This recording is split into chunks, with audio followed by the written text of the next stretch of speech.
Welcome everybody to your Tuesday Coaching to Confidence series. As I mentioned in the calendar invite, we are blessed to have Deanne Nicholas from the Winnetka office. She's the managing broker there. A lot of you probably recognize her because she was the managing broker of the Lakeview office before she moved up to Winnetka. So I'm so excited for this because this is a training I've heard she just crushes every time she does it, and I've never been able to see it live, so I'm excited for all of us. If you have questions, as usual, go ahead and put them in the chat, or you can raise your hand at the end. Deanne, take it away. All right, thank you, Rachel. So welcome everybody today. I love sharing this, and I'll give you just a little bit of background. I've been in the business for 30 years, and actually 32. My goodness, I'm losing track.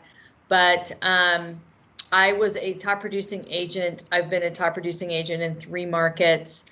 My highest, I had about 5 or 6 years that I was selling over 275 homes a year. And I tell you, I never want to be that busy again, but it was very, very good. And as we know, this is a school for life. And then my second market was in Indianapolis, and I came there, didn't know anyone, became a top producer there for Remax. Coldwell really did not have a real big presence where I was. So I was with Remax, and then moved to Chicago for the second time in 2011, got licensed, sold 17 homes my first year on the North Shore, became a top producer here, and then 9 years later became a managing broker for Caldwell. One of the things I just want to say off the bat is that I, as an agent, never knew who I worked for, did not realize who Caldwell Banker was. And if you do not know, be sure and get with Rachel so she can talk to you about who we are. It made such a difference in my passion for the brand, which I truly believe when you have passion for your company, it shows. And it's not always what we say, but it's how we say it. So we want to talk about how we say things and how and what do we say in an open house. So we're going to start now. So today we're going to hit on several areas that I feel are important in holding and preparing for an open house. I've spent much of my career obtaining the majority of my business through open houses, and today I'm sharing it with you. We will discuss both preparing and taking a hard look at the things that really work, but mainly what many agents are not doing that they should be. So why do an open house? So open houses are easy. Open houses sell houses. Open houses give exposure. Open houses appeases the seller. Why are we doing them? Well, open houses at its core is easy. You know, there's some prep things that you can do, stick a sign out. It appears to be easy, right? But not necessarily. Do open houses always sell homes? Not always. There's about 1% of the homes that we hold open that will sell as a result of that actual open house. Have I had it happen? Yes. I have sold the house that I was holding open on the same day. But I have to tell you, in 30 years, that only happened to me twice. Open houses give you exposure. Absolutely 100% they give you exposure. They give the property exposure, but they really give that agent holding the open exposure. Do open houses appease the seller? Yeah. In their minds, that if we're not holding open houses, we're not marketing their property. As we know, marketing a property is an omnipresent thing that we have to do. We have to do everything to sell a home, not just one. So just holding an open house may not sell a property, but it certainly can help, but it can help you pick up more business and grow your business. And it's my absolute favorite mode of growing any business in real estate. So great reasons to do open houses. It's the only time that you are in front of the consumer.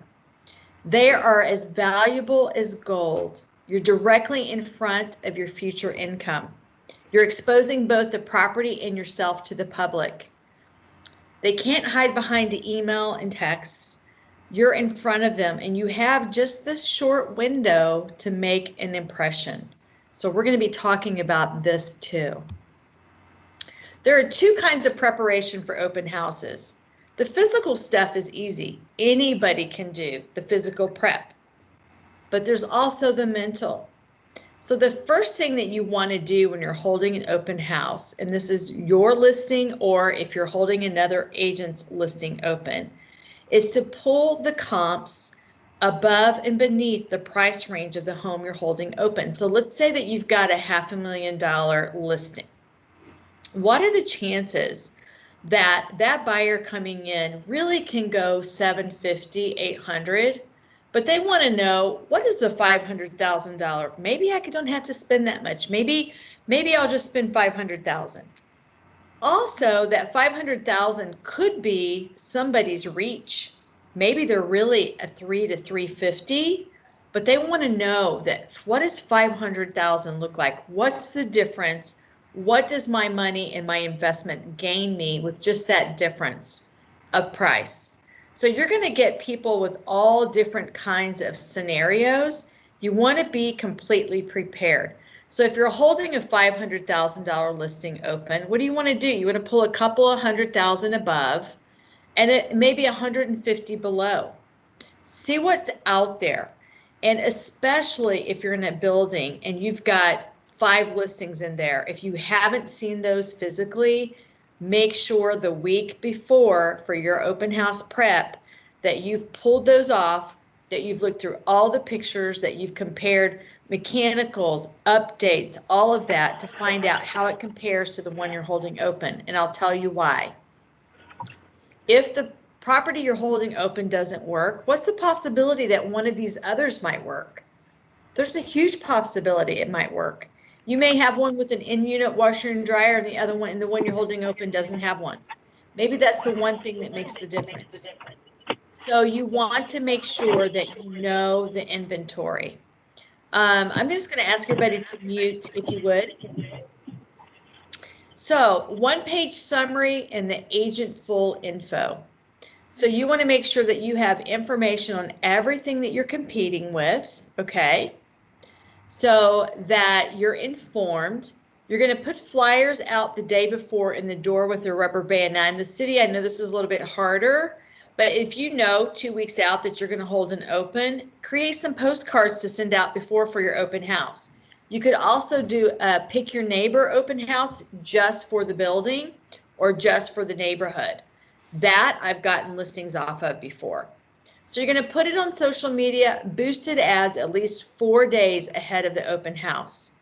And during COVID, we've had a lot of agents that have been doing the Facebook Live open houses and really getting a lot of people taking a look. We had one lady here, Linda Martin, who did a phenomenal job with hers. She held an Easter egg hunt. She jumped into the swimming pool in one of her listings and made it lots and lots of fun. So kind of think of some creative ways to get your stuff boosted out on social media and make it fun. So if you have the ability to put signs, put those directional signs out. Put as many as you're allowed. So if you're in a neighborhood, put out as many as you're possibly allowed. A couple of reasons.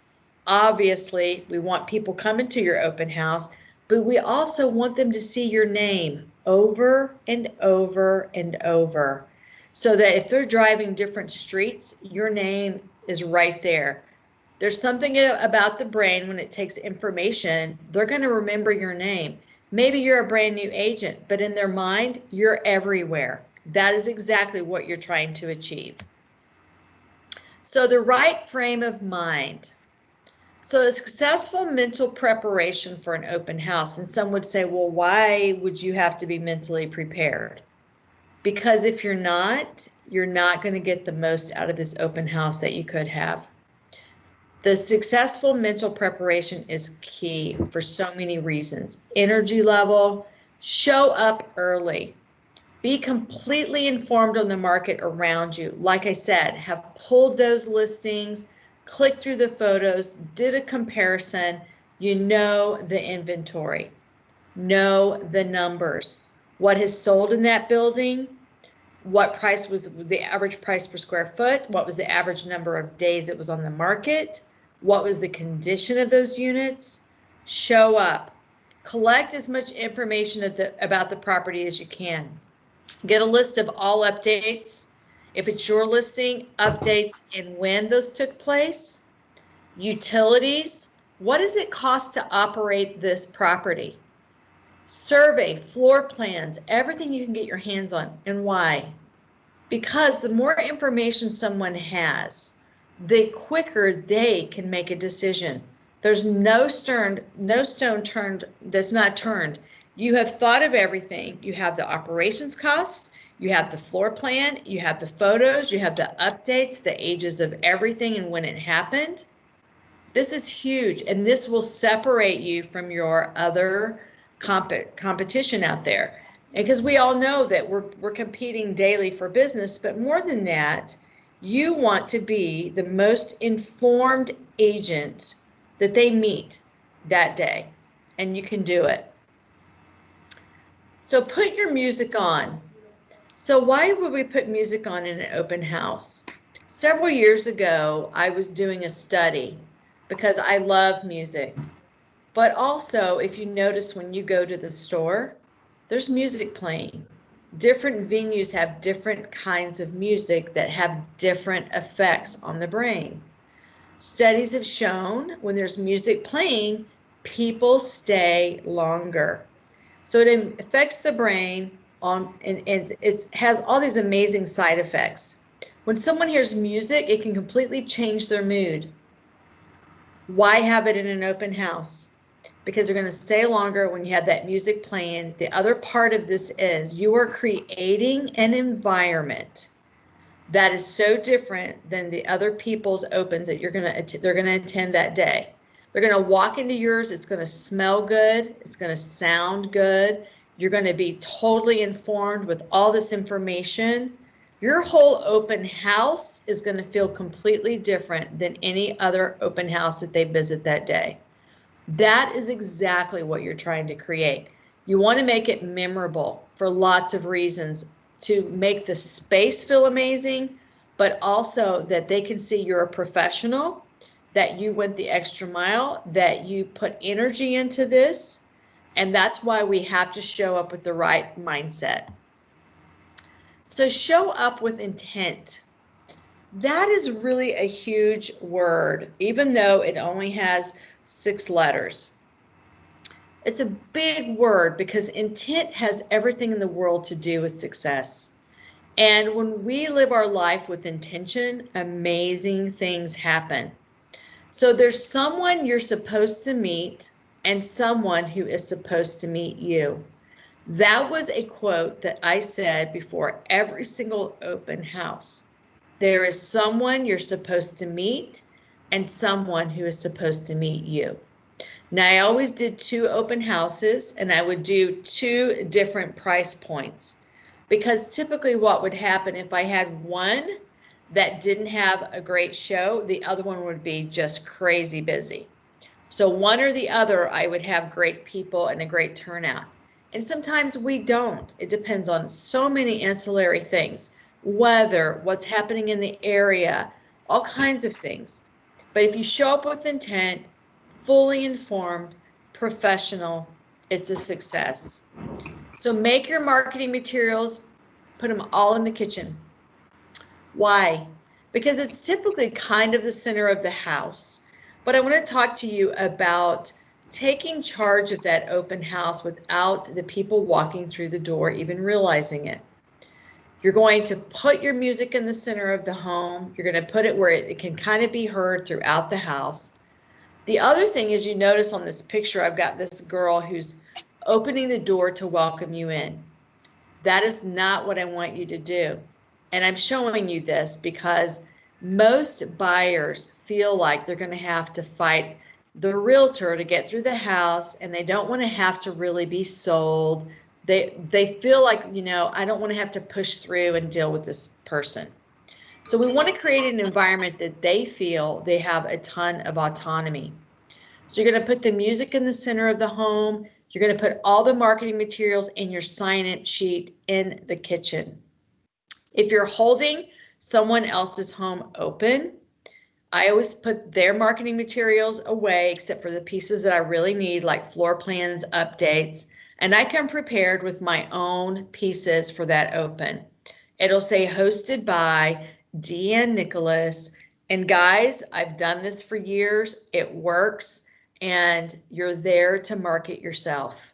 Unless an agent's willing to pay you for your time, you're still going to give out business cards, but you're there. So make sure that your marketing materials have your current information, your picture, your information. So don't stand in front of the door. Stay way back.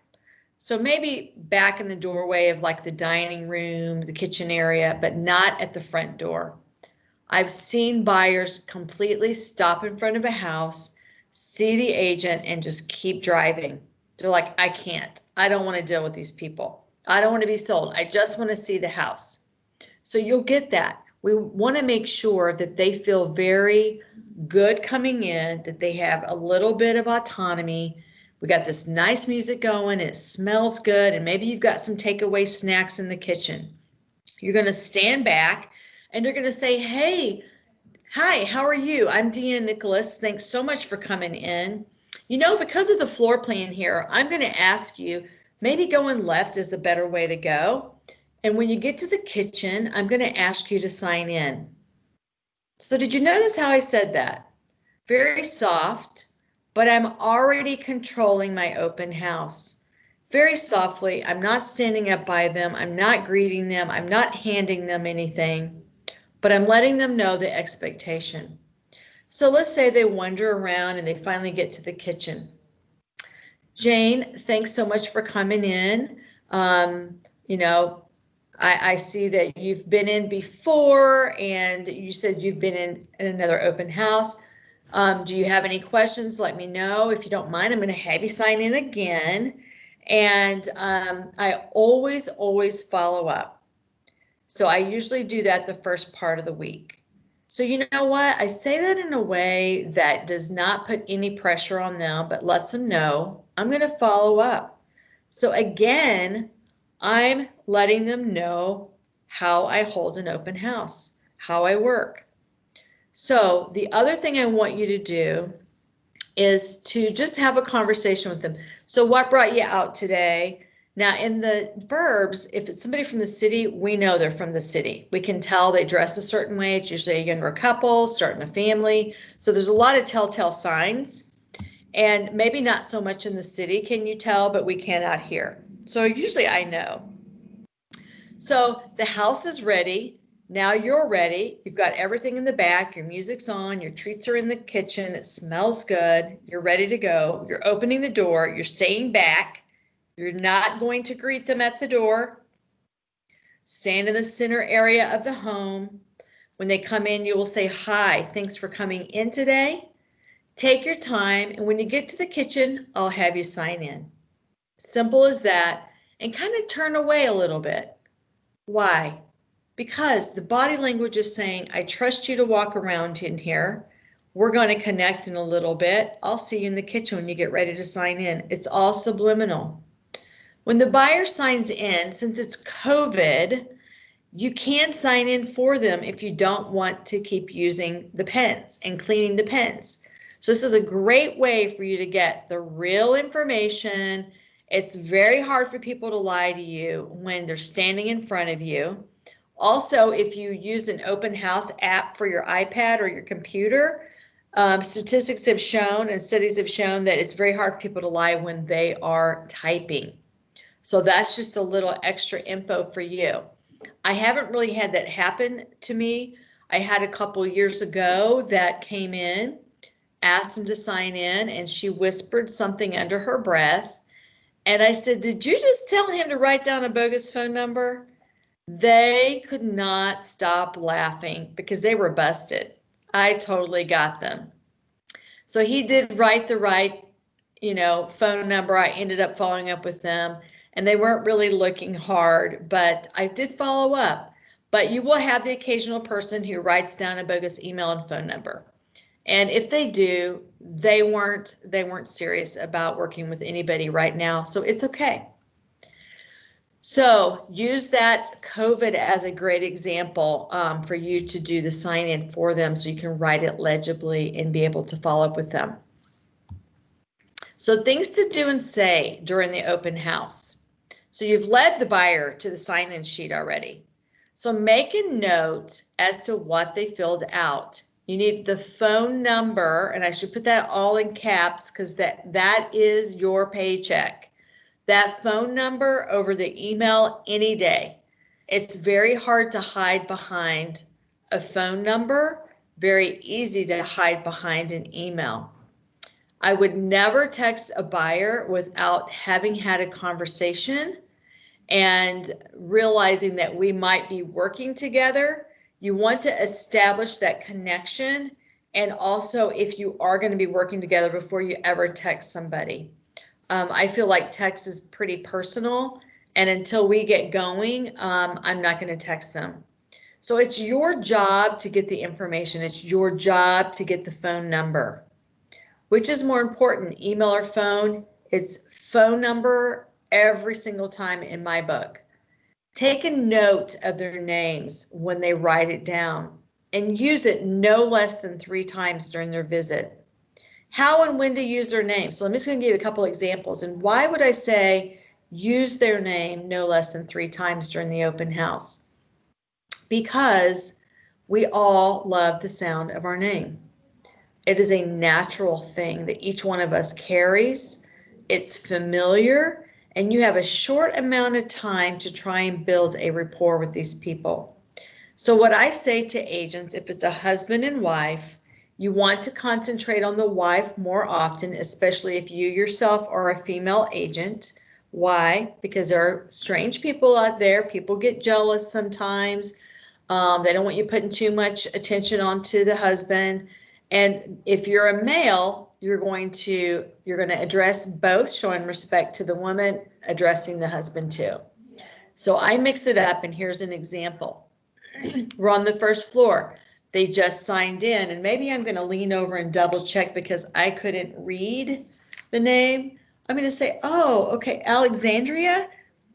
Alexandria, I want to make sure I have that correct. And your phone number is 847-258-6728. Great, thank you. You're confirming because you need the correct information, right? So let's say it's John and Alexandria. So Alexandria, upstairs when you go up, we expanded the master. We put in an absolutely gorgeous, gorgeous bathroom with a double-sided fireplace, and we made a little office sitting room off of that. I would love to get your feedback. We also did take one of the closets and put a full-size stackable washer and dryer on the second level. So take a look at it, and I'd love to chat with you when you get back. So they're up there for a while, they're coming back. Meanwhile, you're doing the same thing with the next people that come in.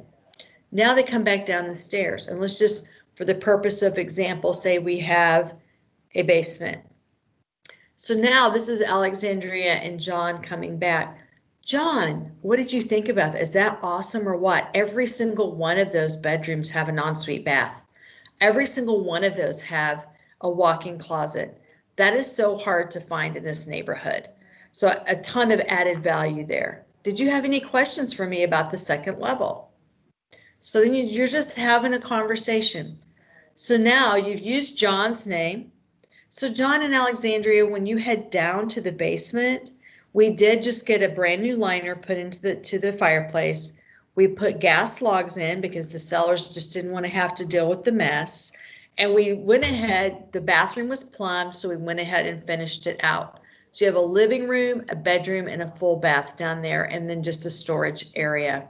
You could talk about mechanicals or whatever. You're making conversation, but more than that, you're adding value to this open house, and you're connecting with these people. So use their names. If you ask the name of the kids, make sure you write that down so you have it for your later follow-up. And then, you know, somewhere in here, you're going to say, so what is your timing looking like? You're going to ask some soft questions throughout that open house to these people. So, you know, you want to get all the information. You've gotten the phone number and the email. Take note of their names and use it no less than 3 times. And there is a reason for that. Imagine that you're creating this space that allows you to be in a comfortable environment, using their names, which is personal, that you're fully informed, that you're upbeat, that you're positive, you know the neighborhood, you know everything that's closed, you know everything. You're going to come across as one of the most professional agents that they're going to meet that day. So qualifying questions. When they sign in, let them know you always follow up, and you're going to say that casually. So are you from the area? Oh, okay. So yeah, a couple of neighborhoods away. So it looks like you're looking to size up, because maybe they're going to expand their family.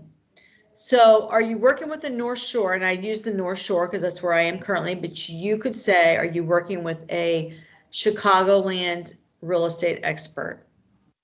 The reason why you're asking that, because if I'm from the North Shore and I'm looking in the city, do I really want to use a North Shore agent to sell me a city property when they don't know the city like you do? That causes that person to ponder.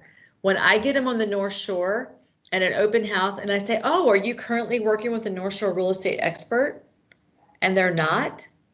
Always this look comes over their face and they look at their partner because they hadn't even thought about it. The value of working with the people who know the area is huge. It's massive. You know about the taxes, you know about the parking, you know about so many different aspects that don't apply to me in my marketplace. On the North Shore, I can tell you how many seconds it takes for a train to go past a certain house. I can tell you what time of day that's a one-way street. I can tell you about the parks and the activities and what we're doing in the local villages. There's so many things that I know. I can tell you where all the floodplains are, flood zones, who has to carry flood insurance in what neighborhoods. These are all things that I know like the back of my hand. It behooves people to work with a local expert. So, Dave, what does your timeline look like? Okay, so Dave's telling me about his timeline. What's the other important information we need to know? Does Dave even know if he can qualify to buy this home? So Dave, oh, okay, cool. So have you guys visited with a lender? Now, why am I asking these questions? Because after 30 years, one of the biggest mistakes that agents make is not qualifying potential sellers and buyers, but taking buyers out, and you never know their motivation. You never know their ability to buy. That's on us. We have to know these things. So you are qualifying this buyer so you know if they are a viable client for you to spend time and resources on. That's huge in this business. We don't need to be spending resources on people who can't qualify. Now, sometimes you get people who will share and tell you everything that's going on, and maybe they can't buy today, but maybe working with them in a year, they're going to be able to buy. So that's different. But right now, for the purposes of this open house and being on a short timeline, these questions will get you pretty far down the road to figuring out if they are actually qualified. So more intel. So have you visited with the lender? If they say no, I always offer to give them 3 names, because if I hear one of the major banks, I cringe. And right now, when you have somebody who is a seller who is selling a property and then they're going to buy a new property, couple of things. Right now, 71% of self-employed borrowers are being turned down. That's the latest number. So we have sellers who put their home up for sale, and I'm telling you guys this, you can be on the lookout for it. You have a self-employed borrower, home is up for sale, you get an accepted offer with the buyer on their property, then you start showing them properties to find out they can't qualify. So what happens? The deal is a bust, and you've got to figure out what you're going to do. So make sure if you're working with the seller that's self-employed, they get pre-approved in a real way before they get out, put their house on the market, or get out looking for another home. That's just a little piece of advice. So does this home meet your needs? So if it's a really, really busy open, you're going to be having to fight for time because you don't want to miss anyone. So you did tell them that you always follow up, and you're definitely going to do that. So when you do your follow-up call, so Jane, thanks so much for coming yesterday. And like we said, it was your second time through. Does this home meet your needs? And I love this because it is so soft and it allows a conversation to begin. Jane's going to go, well, no, those dormers and that second and third bedroom take up so much space. My kids are going to get bigger. I got two sports kids. They're going to get huge, and there's just not going to be enough room in there. Okay, I get that. Well, what about this other unit, this other property? And you're going to know that because you did your homework. These don't have dormers. This one has an extra bath. This one has a mudroom. These are the kinds of conversations that you want to be able to have. But you're going to use that. I'm following up with you because I want to find out if the open house met your needs. And also, I really value your opinion and would love to be able to share some feedback with the seller. It's really important to them. So, do you have anything to sell? This is the other part that you need to know. And then you do need to know if they're self-employed or not. So you're asking all these questions to qualify them both as a buyer and potentially as a seller. So how to leave a lasting impression. You want to be more prepared than any other agent. You want to pull those above and beneath. You want to know that inventory. You want to know those numbers. You want to know what is going, what the last 12 months has looked like in there. Have your great marketing materials ready. If you're holding another agent's home open, bring yours. Don't depend on them. I can tell you right now, on the North Shore, you could have a top producer and you get there and there's no marketing materials. And that doesn't feel good. And the other thing that doesn't feel good is showing up to an open house not prepared. So you want to be energetic, upbeat, like you want to be there. Be there physically, mentally, and emotionally. And remember what we said. There's someone you're supposed to meet and someone who is supposed to meet you. You go in there with that attitude that you're going to meet somebody that day that you're going to be working with. So what do open houses teach us? We learn from the public every single time we do one. We learn how to communicate more efficiently, how to keep a good attitude even when no one shows up. Has anybody ever had that happen? Nobody showed up to your open house? Would we count that as a success or a failure? Well, let me just tell you guys, it's not a failure. It is a success. Why? Because every single thing that we do in preparing for an open house and learning more about our market and another building that we didn't have a lot of information on makes us better at what we do. And we're becoming more and more of an expert.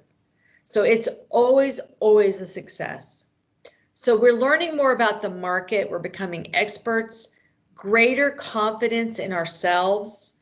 We're taking ownership of our business. And guys, at the end of the day, it is our business. The thing is, if you own a restaurant and the cook doesn't show up and the dishwasher doesn't show up and the guy taking the orders doesn't show up, who has to do all that? We do. Because it is our business and we have to take responsibility for how we run it, how we show up, if we show up, and in what capacity. And we want to show up completely prepared. So why are agents afraid of open houses? Especially now, because things are so different right now. So being new to the business can be a little bit scary. Not prepared. And I can tell you, I'm a seasoned agent. I'll tell you right now, I've shown up at open houses and I wasn't prepared. It's the worst feeling in the world. And I'm trying to keep you from ever feeling it. It's not a good feeling. I took an open house I didn't go look at the open house before I did the open. It turns out it's a complete dump. I can't even stay in it because the ammonia was so bad from animals. You know, that was on me. I didn't do my homework. If you're holding someone else's open house, make sure you go look at it before you accept it. Make sure it hasn't been sitting on the market for 12 months with no price reductions. Your time is money. We're going to talk about that just a little bit more. Not prepared. Ask questions they don't know the answer to. Okay? Now that can happen. And if we don't know the answer to a question, what do? We say, you know what, David, I am not quite sure, but I'm going to find out right now while you go to the basement. I'm going to find out from the seller the answer to your question. See, it's okay. We're not always going to be perfect, and we may not always know the answers because the personalities of the people walking through the door are all different. Expectations are different.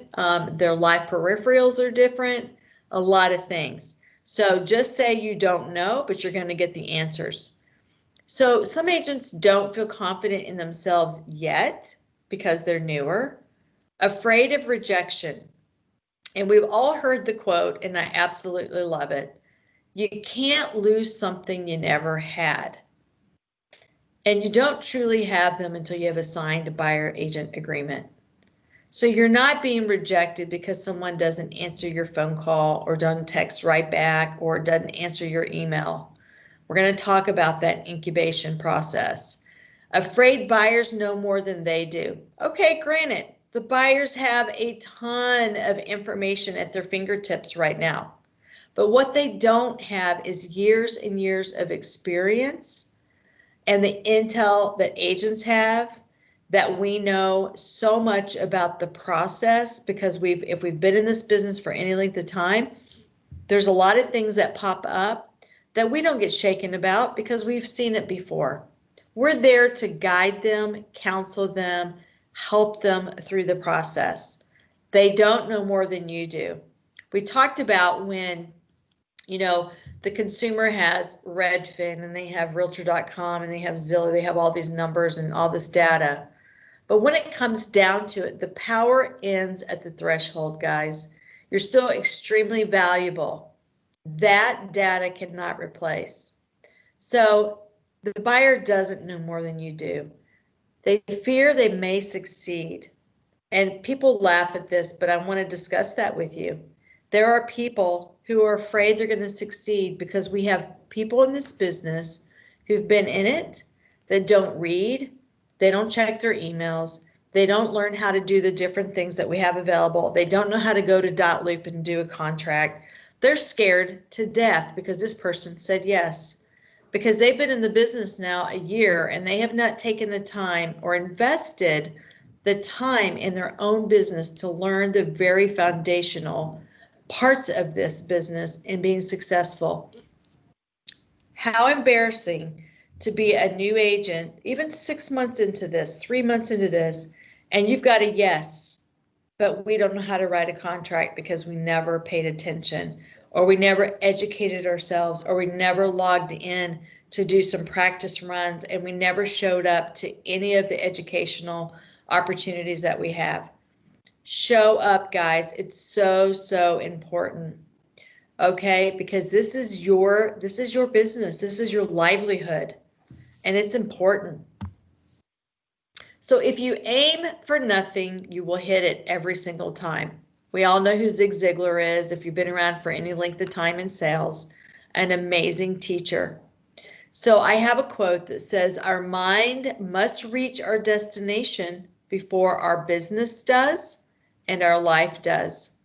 And I know Rachel's a big believer in business planning. I am too. If I don't know where I'm going, how am I supposed to get there? And if you're a seasoned agent and you feel like you've been flailing a little bit with all this craziness and stuff, it's so easy to get back on track. Getting on track, getting that business plan in front of you, setting those goals, resetting those goals, making your vision board, keeping the goals in front of you and revisiting them every single week. Open houses are a huge part of that. and it is the low-hanging fruit. It is the quickest way for you to get a deal put together. What are the facts? All buyers need a great agent. Top agents make something happen. They don't wait for something to happen. Okay, I love that. Is that not just in life? That right there is truly what separates success from non-success. Successful people don't sit around and wait for someone to do it. They do it, whatever it is, to make it happen. And that is the attitude that we must have. I can think of so many snowy Sunday afternoons, putting my signs out, wet, slush, snow coming down so hard that within minutes you couldn't see the name on the sign. But you know what? I showed up. And what happened? Sales happened. People came in anyway, and those people are so serious about buying. They showed up in the worst weather. And treat everyone that walks through the doors if they can buy until you learn differently. I had a woman that came into an open house on exactly one of those blizzard days. Very, very nice. The home was too small. They were scaling down. And I told her I was going to follow up with her the next day. I did. She shared with me they weren't going to make a move for 18 months. She had already promised her listing to a competitor and wanted to honor that, but said, Dee, my son's in high school. We're not doing anything for 18 months. I don't want to waste your time. I said, you know what? No worries. We had a meeting at the office. Later, I ended up selling her 2 weeks later. She called me in an open house and said, I found a place, come look at it. I want you to write it up. She shared with me in a very, very long letter that I was one of the only realtors in 6 months that had treated her as if she could buy. Come to find out, she sold a $1.4 million home in Winnetka and scaled down to a very adorable small town home in Deerfield with an elevator for retirement. But that was such a neat letter because it just showed people want to feel valued. Value everyone that comes through the door, listen to their story, see how you can help, and get out there and make some sales. These open houses are phenomenal. So more facts. Buyers will listen if they feel you're confident in yourself. Like I said, it's not always what you say, but it's how you say it. If time is not valued by you, how do you expect a client to respect your time? A great agent guards their time like money. An open house is not a place to waste your time. If not prepared, best to stay home. And I know that sounds very direct, but guys, these open houses are your next paycheck. Take them seriously. Prepare for them the week before. Put your boosted ads out no less than 4 days before. Make sure you have the marketing material. Make sure you know the numbers. Be the most prepared, most informed agent those buyers are going to meet that day. And know, Dave, if not one person shows up, you're still a success. I always try to do 2 open houses because out of one of the 2, somebody's going to shake out of that. So don't analyze it. Just do it. Prepare, show up, follow up, and I'm going to throw another follow up in there. People that know me as an open house person on the North Shore will tell you my motto was follow up until you have a transaction, or they say jump into Lake Michigan and stop calling me. That is how serious you have to be about your business. It's a new month, it's a new day, a new plan, and it works. Stay focused. You got this. And to be honest, it's a lot of fun. It's a lot of fun. On the follow-ups, the first thing that I do, because what? I told them I'm going to follow up. Do not follow up any later than Wednesday, and really Monday's the best day. You're going to do a phone call and you're going to say hi, even if they don't pick up. This is Deanne Nicholas with Coldwell Banker. I met you yesterday. 910 Birch. And as I said, I'm following up today, and I'm so sorry we didn't have time to talk, but I'd love to get your feedback for the seller. Could you please give me a call back, 847, give your phone number, leave the message anyway, because A, you followed up. And I know there's no way to win, and there are people that would not want us to, there always is, but I give you this scenario because it's kind of funny. Humanity is funny. If I tell you, I'm going to follow up with you, even if you don't want me to, you're going to remember that I said it. And then you're going to be in the car like Thursday or Friday that week, and you're going to look at your husband and you're going to say, what? That agent never called us. She said she was going to follow up. They will remember, guys. The first thing is your word. It starts with your word.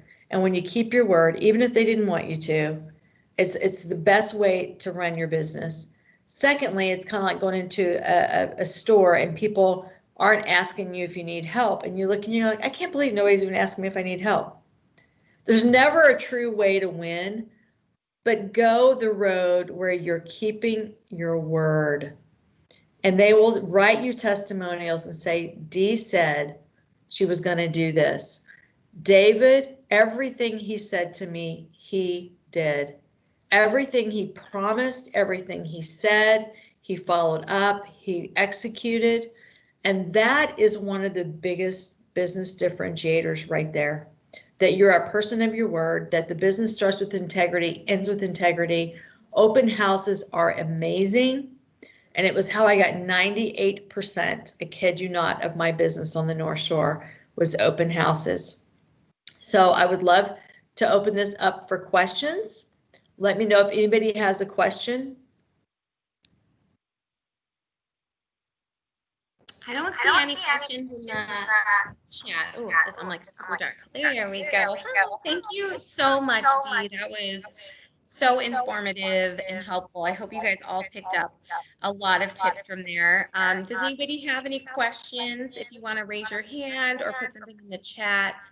Yeah, I'd love to hear from you. As we wait for that, one thing I wanted to chat about, Dee made a really good point about having as many signs out there as possible. And I really encourage you guys all to look at Dee or Oakley signs and get your own personalized open house signs. They're really a reasonable cost. And frankly, it's part of the cost of doing business in real estate. While we obviously have signs in the offices you can borrow, we don't have the new logo ones yet, number one. And number two, you have to check, once we get the new logos, we're going to be doing a checking out system. So we're not going to let one person take 6 signs with them for an open house, you know, because they've got to, the ones in the office are really to help out and to supplement, but I really encourage you guys all to invest in your own. I know when I was selling, I had my own and it was so great. They were just in my garage or the trunk of my car. I think I had 4 and it was just really, really easy to know that I had them. So I really encourage you guys all to look at it. Any questions? Anybody? You were so thorough, Dee, that nobody has any questions for you. Yeah, I've got a quick question. Thank you so much. That was all very informative and very good information. Yeah, sure. I'm definitely in agreement with the strategy of at an open house of not following any visitors, not really following them around and explaining every detail of the home to them, like room by room. Right. But I've heard, since I'm very newly licensed, and so Okay. I've been interviewing friends and talking with friends that have bought property over the last year, and talking with them about their process of going to open houses and asking them what were some of the things that they liked or disliked about what the agents at the open houses were doing. And I'm hearing over and over again from them that if an agent wasn't selling the house or really attending to them by leading them through the home, that they were finding that to be a turnoff at that point, which is interesting to me. But yeah, that is interesting. I think a couple of things, Nick. I mean, it's something you can gauge. I think when somebody comes in, let's just say you have an open house, you have a ton of people in there, it's not possible to take a group through and take them all through the house and, not be available to the people that are walking through the door, because you've got to be able to greet everybody. Like I said, standing back, giving them advice and stuff. But what happens is at these open houses, you get a lot of people who are not serious. They're what we call tire kickers. There are people who are just looking. A lot of times it'll just be the neighbor who's curious to see what that unit has done since they moved in. And you have to quickly figure out what the purpose of that person's visit is. Is it because they're truly in the market, like right now? And that's where you might have to speed it up a little bit when they're at the sign-in sheet and ask them, what brings them into the open house. And they'll tell you, you'll be amazed. People spill their guts at these open houses. They'll tell you, yeah, we're having a baby and we have to be moved by November, So you may get that. You can also, at some point during that open house, some of this is a little fluid, go back and say, I'd love to be able to walk you room by room, but as you see, I've got like 10 people in here. Would you like to set a time to come through by yourself so we can talk about this unit, talk about this property? So there's a lot of things you can do. I think it really, truly depends on how busy your open house is. If it's 1 or 2 people, obviously, you can walk them through and talk to them about the property. If you're getting a whole onslaught of people walking through the door, it's going to be tougher to do that. Because the main thing you want to do is man your sign-in sheet. Make sure everybody's signed in because they're in the property. That's for your protection and for the seller's protection. You want to monitor making sure they're wearing a mask. So there's a lot of things that we're having to do right now, but gauge the open house. I never liked someone to go room by room. I mean, I know that's a closet over there. I know that what I want is the highlights. Tell me what your brands are. Tell me what you've done recently, what's updated. That's all stuff you can do from, the first floor. Mm-hmm. But I think you can gauge it depending on who the people are that walk through the house. And to Deanne's point, typically what I would do is when people come in and they're signing in, I give them a rundown and I actually tell them, I'm like, I want to give you guys space and not feel like I'm hovering. So I'm going to give you some of the highlights. If it's a condo building, what are the assessments? What are the reserves? Think of what, a buyer's interested in, what's recently been done.